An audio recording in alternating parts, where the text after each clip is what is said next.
Nah, di situ akan terjadi hukum tajwid tuh. Ini alif lam, nah, setelahnya huruf mim. Nah, perhatikan media gambar di layar. Ini kita baca masy'amah, jangan dibaca masy'amat.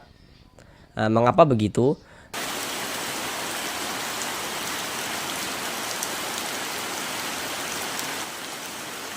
Dalam membaca Al-Qur'annya. Dengan penjelasan tajwid yang kami jelaskan dengan pelan-pelan, ditambah media gambar dalam penjelasannya, semoga saudara semuanya dapat langsung dengan mudah dalam memahami ilmu tajwid. Kemudian semoga dapat langsung bisa menerapkan dengan sendirinya ketika membaca Al-Quran. Baik, mari kita mulai belajar mengaji Al-Quran kita. Marilah bersama-sama kita lanjutkan lagi belajar mengaji Al-Quran kita. Sekarang kita masuk pada surah Al-Waqi'ah ayat yang ke-9 dan juga ayat yang ke-10. Sebelumnya telah kita bahas surah Al-Waqi'ah ayat yang ke-7 dan ke-8. Sekarang kita masuk pada ayat yang ke-9 dan ayat yang ke-10. Sekarang mari kita baca bersama-sama terlebih dahulu dengan pelan-pelan. Baru setelahnya sama-sama kita pelajari tajwidnya dengan pelan-pelan. Bismillahirrahmanirrahim. Wa ashabul masy'amati ma ashabul masy'amah was-sabiquna as-sabiqun.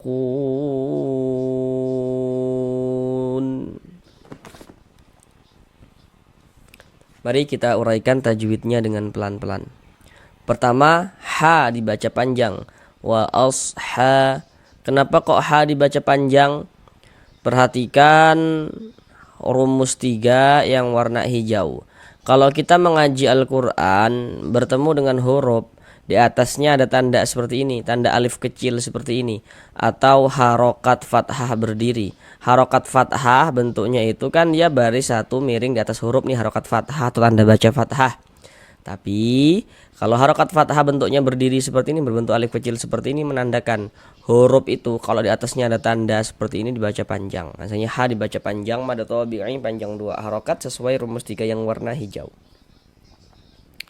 Wa ashabul masy'amati ma. Alif lam setelahnya huruf mim. Nah, jadi kalau kita mengaji Al-Quran itu setiap bertemu dengan huruf alif lam, letaknya jejer begini. Kita perhatikan setelah huruf alif lam itu ada huruf apa begitu. Nah, di situ akan terjadi hukum tajwid tuh. Ini alif lam, nah, setelahnya huruf mim. Nah, perhatikan media gambar di layar. Huruf mim termasuk salah satu huruf qamariyah, maka alif lam bertemu dengan salah satu daripada huruf qamariyah ya, huruf mim, maka ini hukumnya alif lam qamariyah. Jadi kalau ada huruf alif lam bertemu dengan salah satu daripada 14 huruf yang di samping itu, maka hukumnya alif lam qamariyah. Alif lam qamariyah itu disebut juga dengan izhar qamariyah, karena cara membaca huruf lamnya dibaca jelas, dia ada tanda sukunnya nih. Wa ashabul masy'amati ma. Di sini ada tanda waqaf, bentuknya itu lam alif seperti ini. Nah, ini namanya waqaf mamnu. Jadi maksudnya itu dilarang berwaqaf. Jadi kalau menemukan tanda waqaf seperti ini, kita jangan berwaqaf. Nah, jangan berhenti di sini, kita wasolkan saja begitu. Kemudian ma dibaca panjang. Ini namanya mad jaiz munfasil, namun pada awalnya dia namanya mad tabi'i. Mengapa kok bisa berubah menjadi mad jaiz begitu kan? Perhatikan rumus 3 yang warna hitam. Rumus 3 warna hitam, perhatikan. Kalau kita mengaji Al-Qur'an bertemu dengan huruf alif. Ini huruf alif nih. Nah, ini. Nah, cuman di sini disambung dengan huruf mim. Namun yang menjadi perhatian kita bukan soal sambung menyambungnya, bukan. Yang terpenting ada alif. Jadi kalau kita mengaji Al-Qur'an bertemu dengan huruf alif, jika sebelum huruf alif itu yang sebelah sini nih, ya, ada alif sebelumnya, kalau ada huruf yang memiliki harokat fathah nih, baris satu di atas huruf harokat fathah ada alif. Jika sebelum alif ada huruf yang memiliki harokat fathah, maka huruf tersebut dibaca panjang. Misalnya ma dibaca panjang, mad tabi'i. Kemudian mad tabi'inya bertemu dengan huruf hamzah nih, di lain kata, dalam dua kata yang berbeda. Mad tabi'iynya bertemu dengan huruf hamzah ya di lain kata, atau biasa dijelaskan juga di lain kalimat, itu maksudnya sama aja itu. Maka berubah menjadi mad jaiz munfasil. Panjangnya mad jaiz itu 4 sampai dengan 5 harokat. Nah, walaupun ada juga yang membacanya dengan 2 harokat. Nah, kita panjangkan 4 sampai dengan 5 harokat. Ma asha, ha dibaca panjang. Di sini media gambar tidak kami tampilkan lagi karena tadi sudah kita temui di awal tadi ya, tanda panjangnya ini. Karena di atas huruf H ada alif kecil nih atau harokat fathah berdiri nih, tanda panjang nih. Soalnya H dibaca panjang, mad tabi'i panjangnya 2 harokat. Ashabul masy'amah. Di sini ada alif lam setelahnya huruf mim. Nah, ini sama dengan di atas ini tadi. Di sini juga media gambar tidak kami tampilkan lagi. Huruf mim termasuk salah satu huruf qamariyah, maka ini hukumnya alif lam qamariyah begitu. Masy'amah. Ini kita baca masy'amah, jangan dibaca masy'amat. Nah, mengapa begitu? Nah, jadi kalau kita mengaji Al-Quran bertemu dengan huruf, di atasnya huruf ta, di bawahnya huruf H, maka ini namanya adalah huruf ta marbutoh. Kaedahnya huruf ta marbutoh itu kalau kita wakofkan yang dibaca huruf H ini, tapi kalau kita wasolkan yang dibaca huruf ta. Ini kita wakof nih huruf ta marbutoh, maka kita baca syamah. Nah, jadi yang dibaca ini. Tapi kalau kita wakaf di sini ya, kita berhenti di sini, maka huruf ta yang kita baca. Masy'amati wasabiqu. Dibaca ti, ini gitu. Tapi kalau misalkan kita berwakaf, maka dia jadi huruf H yang dibaca. Kalau tidak berwakaf, huruf ta yang dibaca begitu. Kemudian di sini ada tanda wakaf, bentuknya itu qaf dengan lam yang bermakna al-waqfu aula. Jadi maksudnya itu berwakaf lebih utama. Nah, jadi kalau menemukan tanda wakaf seperti ini, lebih utamanya kita berwakaf dulu ya. Berhenti dulu, ambil napas, baru lanjutkan lagi bacanya. Wasabiqu. Di sini ada alif lam bertemu dengan huruf sin. Nah, tadi kan sudah kami katakan tuh, kalau ada huruf alif lam letaknya jejer, di situ terjadi hukum tajwid nih. Ini alif lam letaknya jejer. Nah, perhatikan media gambar di layar. Huruf sin termasuk salah satu huruf syamsiyah. Maka ini hukumnya adalah alif lam bertemu dengan huruf sin. Dikarenakan huruf sin termasuk salah satu huruf syamsiyah, maka ini hukumnya alif lam syamsiyah.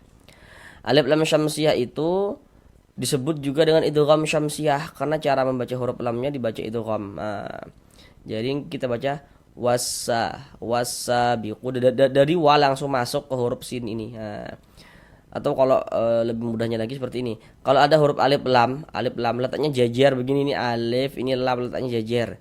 Huruf lamnya tidak ada tanda bacanya, huruf lamnya tidak ada harokatnya, maka itu adalah alif lam syamsiyah tuh. Nah, wasabiqu, sa dibaca panjang. Di sini media gambar tidak kami tampilkan lagi karena pasti juga saudara sudah tahu karena tadi sudah atas sudah kami tampilkan media gambarnya.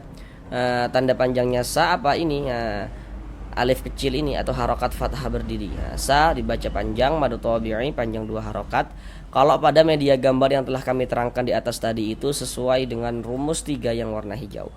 Wasabiqu, ku dibaca panjang. Kenapa kok ku dibaca panjang? Nah, di sini media gambarnya kita tampilkan lagi. Perhatikan rumus 2 yang warna hitam. Nah, rumus 2 warna hitam, perhatikan. Kalau kita mengaji Al-Qur'an bertemu dengan huruf waw sukun. Nah, ada huruf waw, ada tanda sukun, huruf waw sukun. Sebelum waw sukun ada harokat dhammah, ada tanda baca dhammah. Huruf waw sukun yang sebelumnya harokat dhammah, maka huruf yang memiliki harokat dhammah itu dibaca panjang. Nah, jadi kalau kita mengaji Al-Quran tuh silahkan diperhatikan gitu ya. Nah, kalau ada huruf waw, ada tanda sukun, waw sukun. Huruf sukun itu biasa disebut juga dengan huruf mati, jadi maksudnya sama. Antara huruf sukun dengan huruf mati itu maksudnya sama, tandanya itu seperti ini. Jadi kalau ada waw sukun sebelumnya ada harokat dhammah, maka huruf yang memiliki harokat dhammah dibaca panjang, sehingga ku dibaca panjang. Mad tabi'i panjangnya 2 harokat. Wasabiqun as-sabiqun. Alif lam setelahnya huruf sin. Nah, untuk di sini media gambar tidak kami tampilkan lagi karena tadi sudah kita jelaskan di sini sama nih, alif lam setelahnya huruf sin. Maka ini hukumnya alif lam syamsiyah atau idgham syamsiyah. Sin dibaca panjang, sa dibaca panjang, tanda panjangnya ini. Nah, di sini pun media gambar tidak kami tampilkan lagi supaya kita bisa langsung mengetahui tanpa bantuan media gambar karena tadi sudah kami tampilkan, sudah kami jelaskan begitu. Tanda panjangnya alif kecil nih. Sa dibaca panjang, mad tabi'i panjang 2 harokat. Sabiqun. Kun ini mad arid li sukun. Namun pada awalnya dia namanya mad tabi'i. Pada awalnya dia namanya mad tabi'i. Nah, di sini kami tampilkan lagi media gambarnya. Kembali lagi ke rumus 2 yang warna hitam. Kalau kita mengaji Al-Qur'an bertemu dengan huruf waw sukun. Nah, ini huruf waw ini tanda sukun ya. Sebelum waw sukun ada ini, ada harokat dhammah nih, ada tanda baca dhammah. Maka huruf yang memiliki tanda baca dhammah dibaca panjang sesuai dengan rumus 2 warna hitam. Kemudian mad tabi'inya bertemu dengan huruf yang kita sukunkan. Ku ditambah huruf nun yang disukunkan dibaca kun begitu. Nah, maka dia mad tabi'i bertemu dengan huruf yang disukunkan berubah menjadi mad arid li sukun. Panjangnya mad arid li sukun itu boleh 2 harokat, boleh 4 harokat, boleh juga 6 harokat. Yang terpenting konsisten dalam sekali bacaan. Maksudnya konsisten itu kalau mad arid li sukun di atas kita baca 2 harokat, sampai ke bawah semua mad arid li sukunnya kita baca 2 harokat pada saat kita mengaji Al-Quran itu. Kalau di atas kita baca 4, semuanya kita baca 4 begitu. Tidak boleh selang-seling antara atas dan bawah, tidak boleh selang-seling. Harus konsisten, harus sama begitu. Setiap kita membaca Al-Quran. Nah, huruf yang kita sukunkan mana? Huruf nun. Ini kalau kita berwakaf di huruf nun, kita baca bikun. Jangan dibaca bikuna. No, jangan ya. Tidak begitu. Nah, jangan dibaca bikuna, tidak. Nah, tapi dibaca bikun. Mengapa kok begitu? Nah, mengapa begitu? Jadi kalau kita mengaji Al-Qur'an, kemudian kita berwakaf nih, kita berhenti nih, tepat di huruf yang tidak dibaca panjang. Hurufnya itu kita sukunkan. Nah, ini kan kita membaca Al-Qur'an nih. Kemudian kita berwakaf kan nih, berhenti kan nih tepat di huruf nun ini. Sedangkan huruf nun tidak dibaca panjang. Nah, tadi apa kami katakan? Kalau berwakaf di huruf yang tidak dibaca panjang, ya hurufnya kita sukunkan. Nah, kita matikan hurufnya. Sehingganya ini kita baca bikun, sabiqun, sabiqun begitu. Di sini ada tanda wakaf, bentuknya itu lam alif. Nah, ini sama dengan yang di atas ini tadi penjelasannya. Wakaf mamnu, maknanya dilarang untuk berwakaf. Nah, namun di sini ada pengecualian. Kalau wakaf mamnu itu terletak di akhir suatu ayat, nah ini di akhir ayat kan, letaknya di akhir ayat daripada surah Al-Waqiah ayat yang ke-10 ini. Nah, maka tidak apa-apa, tidak mengapa kalau misalkan kita wakaf di wakaf mamnu tersebut. Nah, ini kalau di sini karena di wakaf mamnunya terletak di akhir suatu ayat, maka tidak apa-apa kita berwakaf di sini. Begitu. Sekarang mari kita ulang bersama-sama sekali lagi dari awal, kita terapkan apa yang telah kita pelajari begitu. Bismillahirrahmanirrahim. Wa ashabul mash'amati ma ashabul mash'amah was-sabiquna as-sabiqun. Sampai di sini belajar mengaji Al-Quran kita.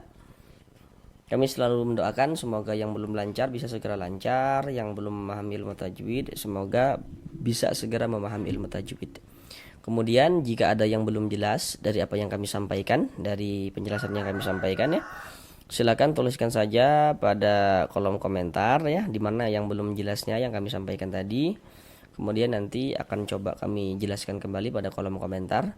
Di sini kami akan bantu secara maksimal ya, sesuai dengan kadar kemampuan kami, agar saudara semuanya dapat bisa segera untuk memperbaiki bacaan Al-Qur'annya. Yang belum lancar semoga bisa segera lancar, yang belum memahami ilmu tajwid agar bisa segera memahami ilmu tajwid Al-Qur'annya dengan mudah.